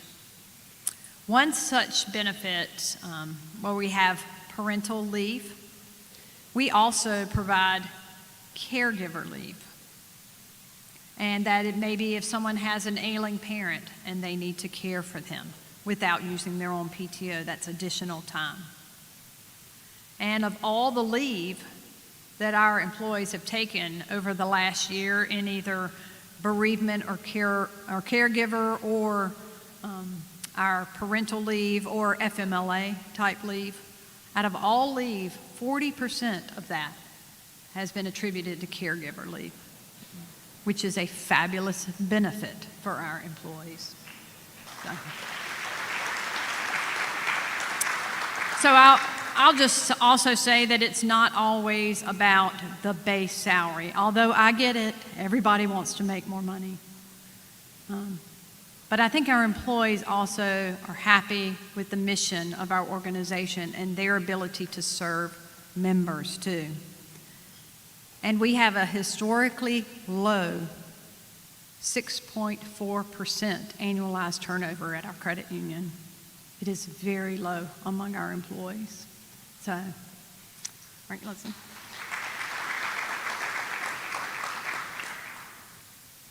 Can I be exempt from paying the $1 a month fee on my share account? Well, we don't have a monthly fee on a share account, so yes, you can be exempt from that one. All right. But checking accounts are the ones that are assessed that $1 per month that can be contributed to the SECU Foundation, but members who choose not to contribute that goes to the operating expenses of the credit union. Okay. Can you provide a list of community opportunities in my area to participate in? How can mine and other nonprofits sign up and apply for sponsorships from the SECU in the upcoming years? So SECU offers a lot of different local drives that we have, toy drives, food drives, and speaking of food drives, thank you for the overwhelming contributions to Second Harvest Food Bank of Northwestern North Carolina. Give yourselves a round of applause. So typically those initiatives can be found via our website or in our local branches. And then the SECU Foundation promotes a lot of local and community development as well. But information on the scholarships or the grant process can be found on the SECU Foundation website. And we will work hard to get information out to you if you want to volunteer in any capacity on any of these upcoming initiatives. How does SECU and/or the Foundation support historic preservation and celebrate each community where each branch is located? If there are no current programs, would SECU be interested in creating one? So the SECU Foundation, as previously mentioned by Chris, it's committed to serving all 100 North Carolina counties. So while the historic preservation, it's not one of those core funding pillars that we have, the foundation has supported numerous nonprofits whose programs and missions strengthen that local cultural and historic preservation. All the projects are listed on the SECU Foundation website, or you can contact the foundation directly for specific examples. What plan do you have to address or reach out to the Hispanic and bilingual communities in North Carolina? So we have a very talented staff that enables us to connect with every member, including our Hispanic and bilingual community. For Hispanic and bilingual individuals who are eligible for SECU membership, we welcome and encourage them to reach out to their local branch or member services support for assistance, and we will work to get the assistance they need. For those in the Latino community who are not eligible for SECU membership, we encourage them to reach out to Latino Community Credit Union. So we have a long-standing relationship with them. They're a great financial institution. Okay. When will SECU modernize in these ways? First, some locations with weekend or evening hours, and second, fix the software to not lose all of my account nicknames. I get that one. So we have explored expanded office hours in the past. But right now, we feel that our 24/7, 365 MSS hours, our expansive ATM network, and digital capabilities, they've proven to be capable of providing quality of service during those non-traditional hours. We will, however, continue to explore the member needs. We are aware that account nicknames randomly drop, and yes, it is frustrating. The issue, I'm happy to say, is going to be resolved in our new digital platform in early 2026, so give them a round of applause.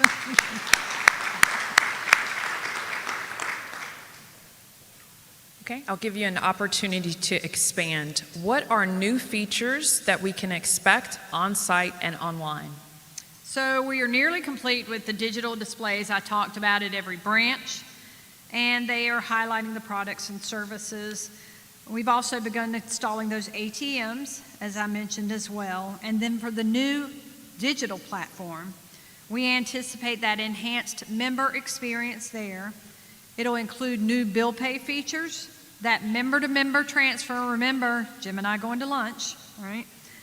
And decide maybe where your money is going to help you individually budget. All that is going to be available in that digital platform is not going to be released day one. So we will continue to roll out different functions over the coming years on the digital platform. Advisory board members would like to know if branches will be offering online access assistance, such as helping members get registered for online services, offering a demo on how to apply for loans, and how to use other tools and services on the website. Absolutely. SECU employees are available to provide that assistance 24/7, 365. We also provide many how-to videos on the SECU website and through our social media pages. Is there any discussion regarding the SECU app that will allow you to filter for specific areas? For instance, if I wanted to look up my Walmart transactions. Absolutely. The new digital platform is going to have the functionality to search for your transactions. In the past, pre-COVID, balances would immediately update when moving money to internal loan accounts, such as auto and credit card. Now it takes a day or so, while a couple other institutions I deal with show this immediate balance change. Why have we digressed? So we have kind of always been the same in this one. I'm not sure about the pre-COVID side of things, but for our internal loan accounts, the paid amounts are credited as part of our batch processing. But rest assured, the credit for those payments is given as of the day you are making the payment. But it has to go through batch processing, and it's always been that way. So we do anticipate with Koury some things to change. When will PINs for debit cards be available for members to view or update online? So once we roll out that new digital platform, then we're going to assess, as I mentioned, those new functionalities, such as PIN generation. That is one of them. It'll be coming. Not first, okay? In the future. Why are we accepting Venmo transactions when research indicated it is an increased liability for members?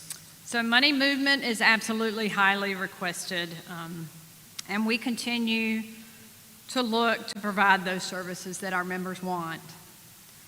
While we also want to make sure that we are educating our members about the best uses and the potential dangers of these types of transactions, but members absolutely want them. When will you get Zelle back? So we've never offered Zelle, just to make sure.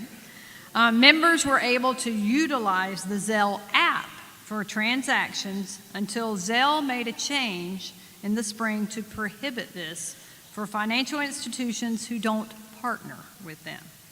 So as part of that digital upgrade, we are planning to evaluate all available options for money movement, including Zelle. Are there plans to offer external transfers in the future that can allow us to send and receive funds from other banks? So right now, that new digital platform is set to roll out in early 26. It's going to have the capability to allow for member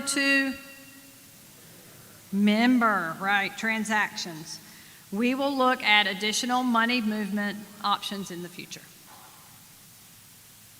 Please review the process for redeeming rewards points. In the beginning, it seemed complicated, but what improvements have been made to facilitate the process?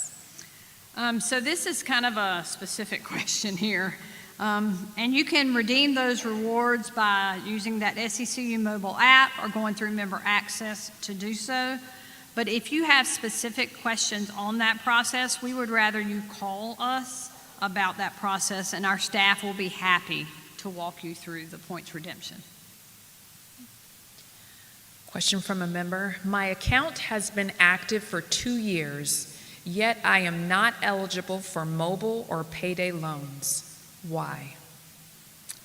Well, if the first part of the question is referring to mobile deposit, there are requirements that absolutely must be met in order to be eligible. But what I'm going to need you to do is contact your local branch or member services support to discuss your particular situation. So in regards to payday loans, SECU offers salary advance loans to members who have a current direct deposit with SECU and are not under an active bankruptcy plan. So you can apply for that by visiting the local branch, contacting our contact center, our lending contact center, or applying online through member access. All right. SECU is developing voice recognition for account sign-in. I hope you know something I don't, as I consider this very dangerous. AI can allow anyone to capture someone's voice and use it for identification, thus overriding any security that voice recognition used to have. So SECU is utilizing voice recognition in areas of our contact center as a convenience to members. The technology does help fight fraud by analyzing many factors of voice patterns and where the calls are originating from. That's very important. So this is just a tool. And we do require other forms of identification for higher risk transactions. And or if an employee, one of our employees, deems it to be necessary.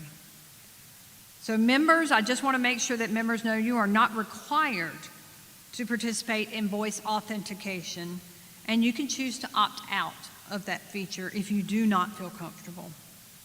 So we have alternate options for identification of members. Our last service-related question. I want to get a debit card. How do I do this? So if you need a new or a replacement card, I would ask you to contact your local branch or member services support. 2 members have asked about education expenses or loan assistance. What does SECU do to assist members in this stage of life? So we encourage you to complete the FAFSA form, the free application for federal student aid as a first step. So we have resources available in our branches that can assist members with that application process. The College for North Carolina website also has some great resources for those seeking assistance with tuition. We do not offer educational loan program or tuition assistance at SECU. There are definitely already organizations that have the infrastructure to make student loans at rates and terms we don't feel that we can improve upon. We do make personal and real estate loans to members as an option, sometimes for financing and education. This question has a couple parts. When will special auto loans for members return? Will jumbo CDs be offered to individuals? How will community culture be restored since customer service is starting to feel like commercial robotic banking? Will you maintain diversity on the boards? And will all management levels have a report card? So this is a lot of questions. We've got to fine tune that one question per member thing. It's your top question here. So we offered a basic transportation auto loan several years ago, but that program was discontinued because of high loan losses at SECU. We are continually evaluating our loan products and services to ensure they're meeting the needs. And we offer, I want to make sure everybody knows this, for state and public school employees, we offer a 0.5% discount on auto loans for those current or retired state employees. So how many folks knew about that? Raise your hand. Employees, you better know about it. So we also own jumbo CDs. We want to offer the best deposit rates for all members, regardless of that amount. So whether somebody's got, remember the 500 or the 5 million, if somebody's got $250 or $250,000, we want to provide that best rate, but we do not offer jumbo CD rates. The focus is absolutely to deliver the best service possible through all delivery channels. We feel like that member service that we are providing is enhanced and it's gauged by how much we are, in terms of ratings, getting on that survey feedback. And then our employees and our volunteers are our most valuable resources. And that they allow us to serve members in a changing financial landscape. So we want to create an atmosphere that honors and respects diversity of experiences, opinions, and approaches, and embrace a culture that enables us to better understand and meet the needs of all of our members. I want to know why SECU no longer offers a tax preparation service. That was a great benefit to me as a member. Additionally, why doesn't SECU offer mobile home loans? I am in the market to purchase a mobile home and would like to do so with SECU. So SECU made the difficult decision to eliminate tax preparation program due to its negative impact, number one, on some of our branch operations. And the volume had been going down over the years. We also, eligible North Carolinians, those taxpayers are eligible and able to submit their state and federal tax returns through the IRS Direct File program free. It's a free online tool, and we encourage our members to do so. You will be happy to know that SECU does offer financing on eligible manufactured homes, which are permanently attached to real property, which also will serve as collateral for the loan. We have mortgage specialists that are able to assist. When will building loans be restored? So we are actively working on construction loan program, and we are targeting a rollout date of the third quarter of 2026 for that. And how are we doing on time? I just want to make sure. We got 7 minutes left. Okay, we are 7. powering through, people. Okay. What are the qualifications for a home loan? So to qualify, you need generally a steady income, an employment history, and a manageable debt-to-income ratio. And you must also have enough funds for the down payment, closing costs, and minimum savings and reserves. I will say that we have a very robust first-time homebuyers program as well. So contact one of our mortgage specialists within our branch network or through our lending contact center. Ms. Brady, does SECU plan to make or participate in commercial lending outside of the state? We do not plan to make or participate in commercial lending outside of the state. As mentioned earlier, we do invest in bonds issued by several federal government entities that are collateralized by multi-family housing loans. The repayment of the bonds has either an explicit or an implicit guarantee by the U.S. government. How can SECU help me with building credit? So whether you're building credit for the first time or maybe rebuilding credit, it's important to understand and monitor that credit regularly. So we encourage you to reach out to your local branch, our contact center, and make sure that you're talking to our folks on budgeting as well in the financial advisory area. I will also add our digital, that learning hub, that all of that budgeting tools, that those that are coming, I think they will enhance it as well. What options has SECU put in place to assist its current members who were not creditworthy when the changes occurred? So SECU has added some additional risk controls over the last couple of years to better protect the membership and each potential borrower. We never want to place a member in a loan that is not likely to be repaid. That is not good for the member or the membership. However, we do not have a minimum credit score cutoff on many of our products, and credit score is not a sole determining factor in the eligibility of a member to obtain an unsecured loan, car loan, or a mortgage. That's within certain dollar thresholds.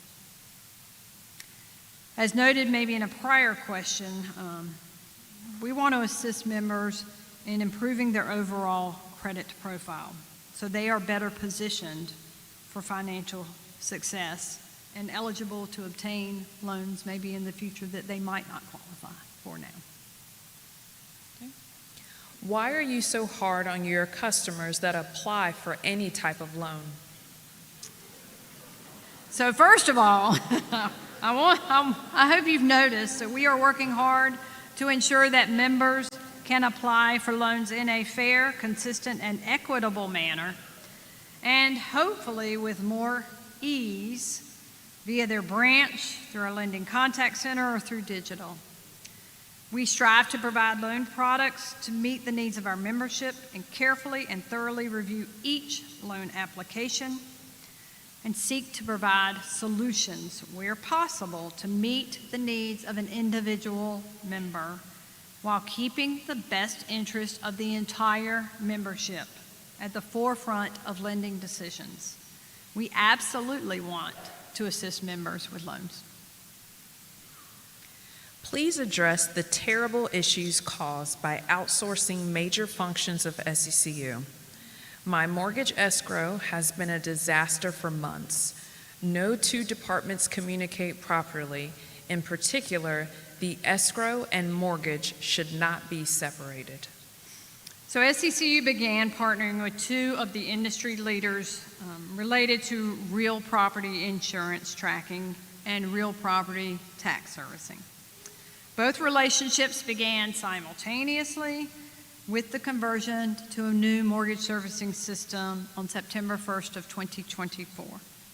There were definitely a few issues that occurred when the partnership began, but all of the parties have worked hard to address the concerns and limit the negative member impact. If you are specifically having issues, let us hear from you.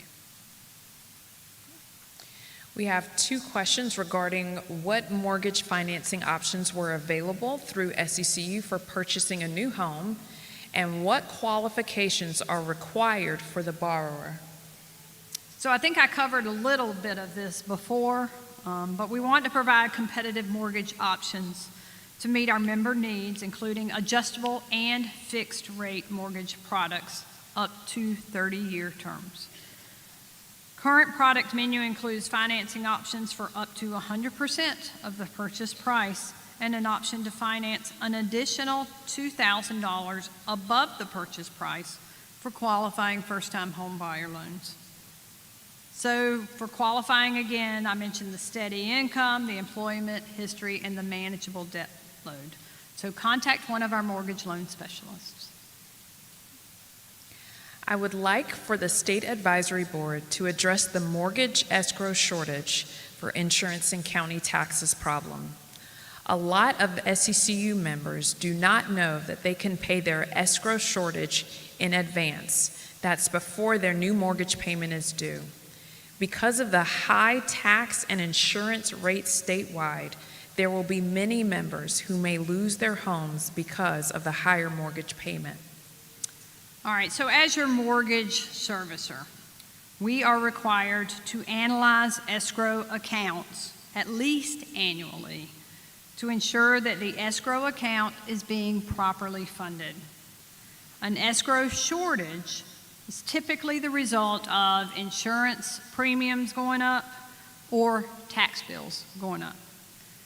So the credit union collects any shortage amount in the escrow account over a 12-month period as opposed to a one-time.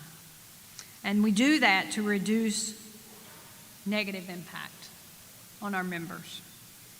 So if there is, and this is extreme cases, if there is a very large shortage amount, SECU may allow for the shortage to be collected over the next 24 to 36 months.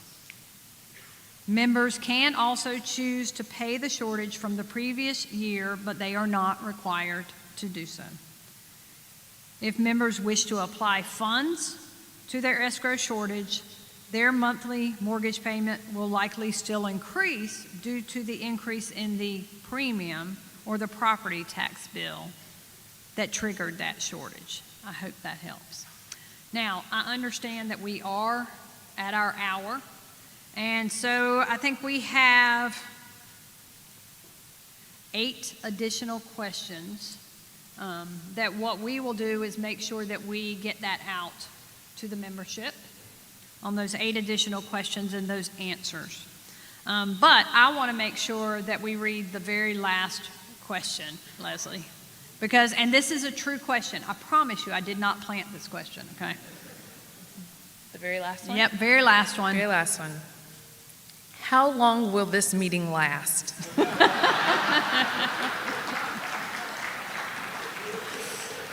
That was a legitimate question, folks. So, great news. That was the last question. And the answer is we are almost done. Thank you so much. All right.